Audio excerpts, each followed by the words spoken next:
تجاوز یا تعارض پر دغه قبیلو پر هغه اصلي طرف تجاوز او تعارض بلل کیږي.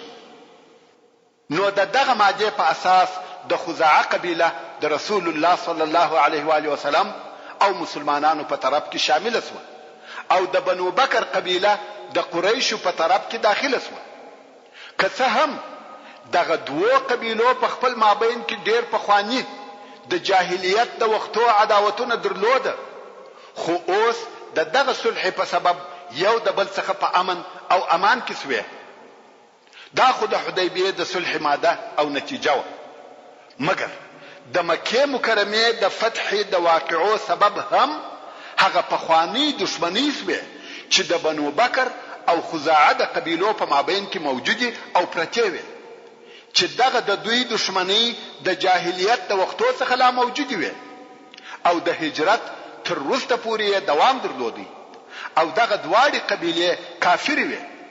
مګر خزاعه لکه د مخه چې مدرته وویل د حدیبیه تر صلح وروسته د دوی ډېر نفر و اسلام ته داخل شو، خو په عمومي ډول د حدیبیه د صلح په واسطه د خزاعه ټوله قبیله که مسلمانان و که کفار د مسلمانانو متعاهدین او متحالفین و، او بنو بکر د خزاعه دشمنان د قریشو په طرف کې شامل شو چې د هغو حلفا بلل کېده. څرنګه چې د بنو بکر او خزاعه په مابین کې د پخوا څخه همیشه دشمنی او جنگونه موجود و او هر وخت چې به د بنو بکر او خزاعه په مابین کې جنگ پیښ شو، بنو بکر به ماته وخوړه، هم به نفر ووجل شو، هم به شکست وخوړی. څو واره بنو بکر پر خزاعه حمله کړې و چې خپل بدله او انتقام واخلي، خو بیا به هم شکست وخوړی، هم به نفر ووجل شو، هم به پر شا ولاړ. چې دغه شکست او وژنې به نور هم د دوی زړونه د حسد او عناد وردکړ او همیشه به دوی په دې انتظار کې و چې کله به پر خزاعه د هغو په بېخبري کې حمله وکړي چې خپل بدله او انتقام واخلي. مګر خزاعه به همیشه مسلح او باخبره ګرځیده و بنو بکر ته هیڅ موقع نه ورکول چې هغه د خپل مقصد ورسیږي. خپل پوره احتیاط وکاوه. دا خو د بنو بکر او خزاعه زور تاریخ. تعلیم الاسلام رادیو. کوم وخت چې د حدیبیه صلح وسوه، بنو بکر ځان په قریشو کې داخل کی او خزاعه بیا د مسلمانانو په طرف کې داخل شو. اوس چې صلح جاری او روانه ده، زړې دشمنی آرام شوه. هغه خزاعه چې په خوا به احتیاط کاوه اوس مطمئن شو چې صلح وسوه او جنگونه آرام شو. پر دې سربېره دوی د رسول الله صلی الله علیه و آله وسلم متعاهدین او حلفا دي. د حدیبیه د صلح د شرطو یا مادو څخه یو داوه چې هر تجاوز او تیری چې پر خزاعه وسی هغه پر مسلمانانو تیری او تجاوز بلل کیږي. نو د خزاعه قبیله ته پوره اطمینان حاصل وو چې بنو بکر اوس پر دوی حمله نه کوي، ځکه چې دوی اوس په اوربند کې دي او دغه اوربند موده هم لس کاله ده. نو ځکه دوی په فارغه زړه ګرځیدل. بیل بیری او تشویشه به مکه مکرمه ته تله، طوافونه او عبادتونه به کول. په خوا خو به همیشه په بیره کې و، په احتیاط او مسلح به ګرځیدل، خو اوس یې هغه احتیاط پرېښاوه. دلته چې بیا بنو بکر ولیده چې خزاعه مطمئن او بیغمه دي، د پخوا په شان نه احتیاط کوي او نه اسلحه ورسره ګرځوي، نو یې د غدر او خیانت لپاره موقع مناسبه ولیده. د بنو بکر رئیس نوفل ابن معاویه الدیلی و قریش ته ورغلی، ویل تاسو خو ویني چې خزاعه اوس مطمئن او بیغمه دي، نو زما نیت دی چې غدر ورسره وکم او غواړم چې تاسو می کومک وکړئ. د مکه مکرمه او قریشو د ډیرو مشرانو سره په دې باره کې مشوره وکړه، خو د قریشو اکثرو مشرانو منع کړ.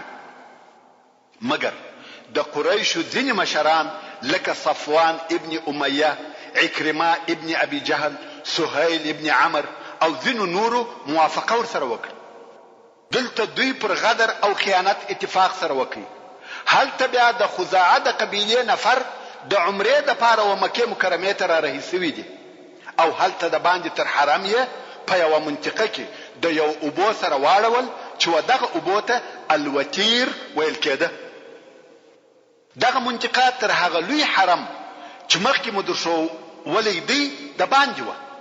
ویل نن شپه به دلته راحت وکړو، سبا به حرم ته داخل سو او بیا به د کعبه شریف سره خپل عبادتونه کوو.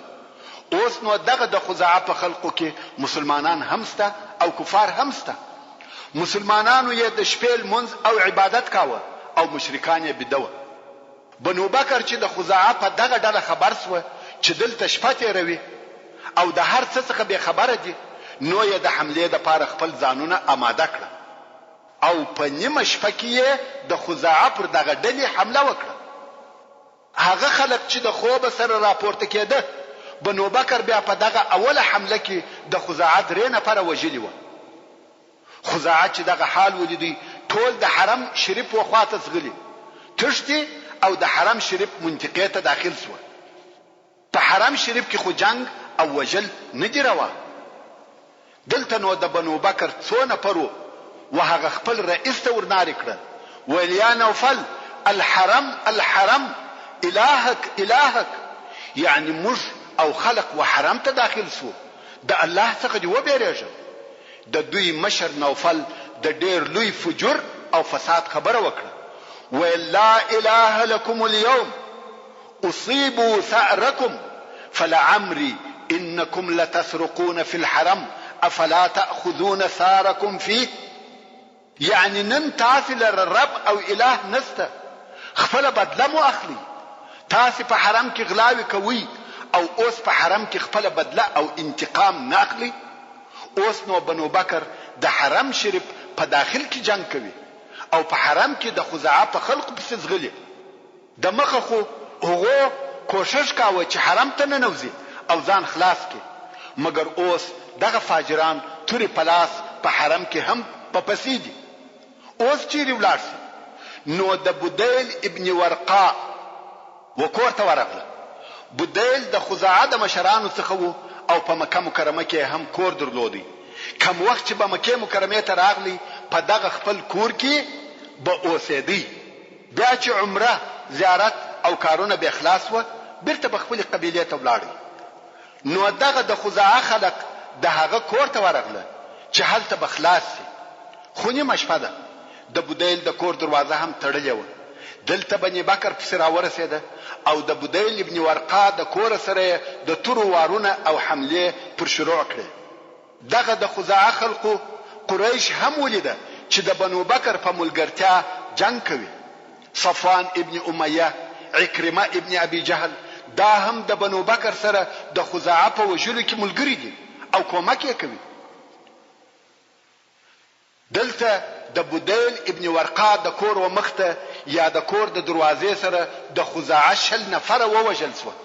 که څه هم د خزاعه نفر کوشش کوي چې د خپل ځانو څخه دفاع وکړي، مګر دفاع چیرې و؟ بنو بکر پوره لشکر او مسلح دي. د قریشو اشراف او مشران هم د دوی کومک کوي.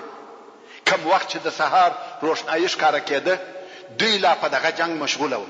خو په دغه وخت کې د قریشو مشرانو ځانونه ګوښه کړ او خپل کورو ته ولاړ. ویل که روشنايي سوه پیژندل کیږو او پر هغه نورو یې هم غږ وکړي چې راځي، ځکه موږ نه غواړو چې دغه غدر او خیانت حال ښکاره شي. نو یې د خزاعه نفر پرېښول. حال دا چې د خزاعه د قبیلې څخه 23 نفره په غدر او خیانت سره ووژل شول، هغه هم په حرم کې او د قریشو په حضور. حتی ځینو قریشو هم په دې جنگ کې حصہ واخیسته چې دغه نو په ښکاره سره د هغه عهد څخه تیری او تجاوز وو او د حدیبیه د صلح ماتېده وه. د خزاعه د قبیلې مشران ډېر ژر سره یو ځای سوه، ویل موږ باید څه وکړو. پر دې سره متفق سوه چې تر هر څه د مخه باید ورسول الله صلی الله علیه و آله وسلم ته نفر ولېږو چې هغه په دغه مسأله خبر کړي. بیا چې موږ هر څه کول، د هغه د پاره به آماده او تیار شو. نو یا عمرو ابن سالم چې شاعر هم وو، مدینه منورې ته ولېږي. ویل ته خو ډېر ژر ورسول الله صلی الله علیه و آله وسلم ته دغه خبر ورسوه او موږ هم پسې دررهیو. عمرو ابن سالم هم په ډیر تلوار او چابوکي سره مخ پر مدینه منوره رهیسو، حتی پر لارې د آرام او راحت لپاره هم نه معطله کېدی. د شپې او ورځې تک کوي، هیڅ راحت نه کوي، ترڅو مدینه منورې ته ورسېدی او مستقیم و مسجد نبوي ته ورغلی. رسول الله صلی الله علیه و آله وسلم په مسجد کې د څو نفرو اصحاب کرامو سره ناست و. عمرو ابن سالم مسجد ته ورننوتی. څرنګه چې دی شاعر وو، نو یې دغه موضوع و رسول الله صلی الله علیه و آله وسلم ته په شعر سره وویل چې هغه شعرونه داسې وو: اللهم إني ناشد محمدا حلفنا وحلف أبيه الأتلدا قد كنتم ولدا وكنا والدا.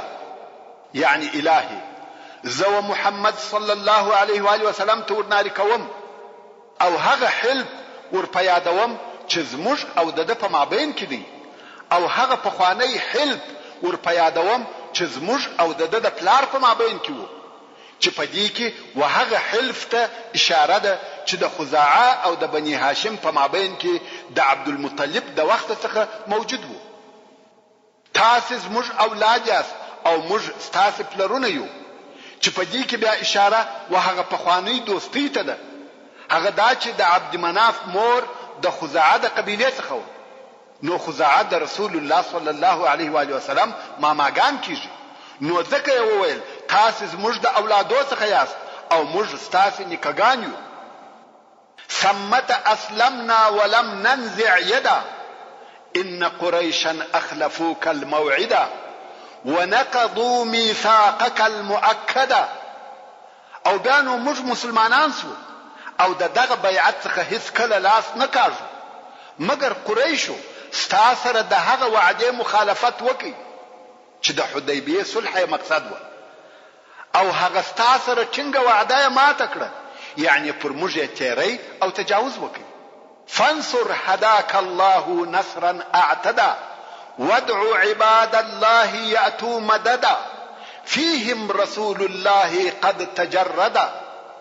نو زموږ کومک وکړه، الله هدایت درته کړی دی، کومک، ځکه دوی تجاوز وکړي او د الله بندگان را وبوله چې هغه هم په کومک راسي. په هغو کې به رسول الله صلی الله علیه و آله وسلم وي او تورې به لڅ کړي وي، یعنی د جنگ د پاره تیار او آماده راسي. فی طیلق کالبحر یجری مزبدا هم بیتونا بالوتیر حجدا نتلو القرآن رکعا وسجدا. په السو آسانو کې راسي چې داسې را بهیږي لکه زکونکی دریاب. اوس ټوله قصه په شعر ورته وایي موږ د وتیر په منطقه کې وو چې هلته د شپې حمله را باندې وکړه. حال دا چې موږ قرآن وایه، رکوع او سجدې مو کولې، یعنی موږ لمنځونه او عبادتونه کول، دوی حمله را باندې وکړه. وجعلوا لي في كداء رصدا وزعموا أن لست أدعو أحدا وهم